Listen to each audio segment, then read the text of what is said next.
In today's video, we are going to learn how to improve the Wi-Fi performance of our Samsung Galaxy S25 Ultra, as well as the other devices in our home. We've covered this tip briefly in the past, but today we're going to cover this tip in its entirety, so it's getting its own dedicated video.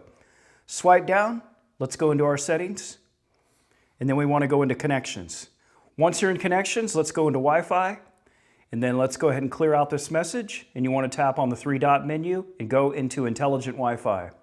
Once you're there, you're going to scroll all the way down at the bottom, and on your S25 Ultra, it's probably going to end right here with Intelligent Wi-Fi. Go ahead and tap on this several times, and it's going to prompt you with a toast message letting you know that Labs has been turned on. In my case, Labs has already been turned on, and that's going to present us with a new option called Connectivity Labs at the bottom of our Intelligent Wi-Fi settings. Let's go ahead and go into there, and what we're interested in is all the way at the bottom, and this is Wi-Fi developer options. Feel free to check out these other options. There's a lot of other cool stuff in here while you're in here, but for the sake of this video, this is what we're interested in. So we're going to go into Wi-Fi developer options, and then what we're interested in is nearby Wi-Fi information. And then we're going to switch over to channel utilization. So this is going to show us our current channel mappings for our current available bands. In my case, I have 2.4 and 5 gigahertz on my router. So you're going to see the currently connected channels, and if we scroll all the way down to the bottom, you're going to see the recommended channels for your available bands. So at this point, go ahead and grab a pen or paper or take a quick screenshot so you have these channels written down. So you can see here for 2.4, our best available channels are 1 and 6. And for the 5 gigahertz band, we have 36 and 44. So take note of that. Now what we're going to go ahead and do is we're going to go back into our wireless settings. Let's go back to connections. We're going to go into Wi-Fi. And now you're going to tap into the settings of whatever network you're connected to. So I'm connected to my home Wi-Fi network, home Wi-Fi. So I'm going to go into settings here. Give it just a minute to load all its options. And it's going to present you with an option called Manage Router. So this is going to pull up your default web browser, and also by default you may not have the ability to zoom in and out. So what you'll want to do is hit this three-dot menu, go down here, and you want to make sure desktop site is checked. I have it checked already, so I'm ready to go.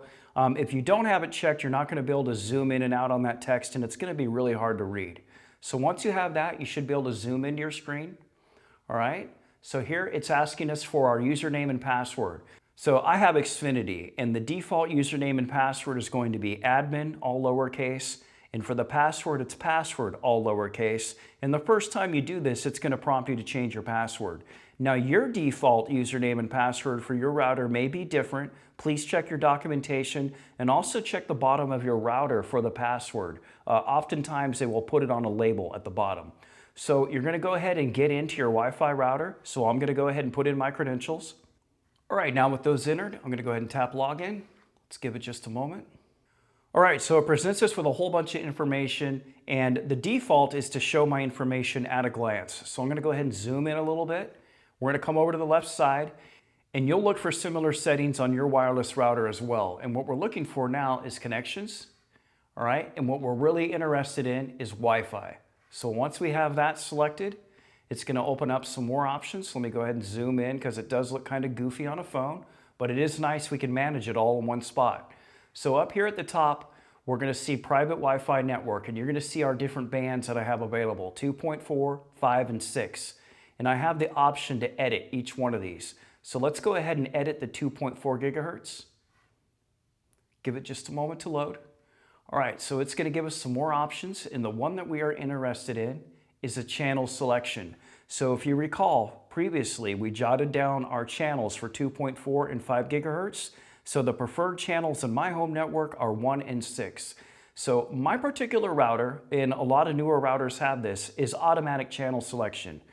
So let me tell you about this. So this works okay-ish on most routers. If you have a premium router, this actually works really well. And I recommend you do leave this alone and you bypass this trick altogether. And I'm talking about premium routers. However, this is a default one that was sent to me by Xfinity, and the channel hopping on most of the default routers you get from your internet service provider, they're a little iffy at best. So I will notice when I have them automatic enabled, it does flip-flop between channels, but it does it very slow. So what will end up happening is I end up losing a lot of signal on my current channel before it switches over to another one. But now what you have the option to do is switch this over to manual, and we're going to put in channel 1, and you're going to hit save at the bottom. Now here's the thing, when you save your settings, this is going to reset your wireless router. So make sure you're making these adjustments when you don't have a bunch of family members on at home. You know, folks are gone, or you just give everyone a heads up, hey, I'm messing with the router for a little bit. So you're going to do this for your 2.4 gigahertz, and you'll go back to the previous screen, and you're going to add in your channel for 5 gigahertz, and you'll save your setting again. Once again, it will reset your router. Now, once you're done with that, you're basically locked into using the best channel that's been probed by your S25 Ultra. Because that's basically what we did, is we used our S25 Ultra as a networking probe to find the best channels, and now we're going into our wireless settings and applying those settings directly into our router. And once you're done with your saved settings, feel free to just close out everything, and you are ready to go. Not only does this improve the performance of your S25 Ultra, it's also going to improve the performance of all of your other devices in your home that rely on Wi-Fi, because now they're all going to be targeting the best channel that's available because you used your S25 Ultra as a networking probe. I do recommend you check out the other settings in the Intelligent Wi-Fi settings as well. All right, this is my first video back in quite some time. Hope you guys are all doing great. Right, if you have any questions or comments about today's video, please drop them down below. The Z Fold 7 and Galaxy Watch 8 are coming out soon. They will be here on the channel. I really appreciate your time, and as always, thanks for watching.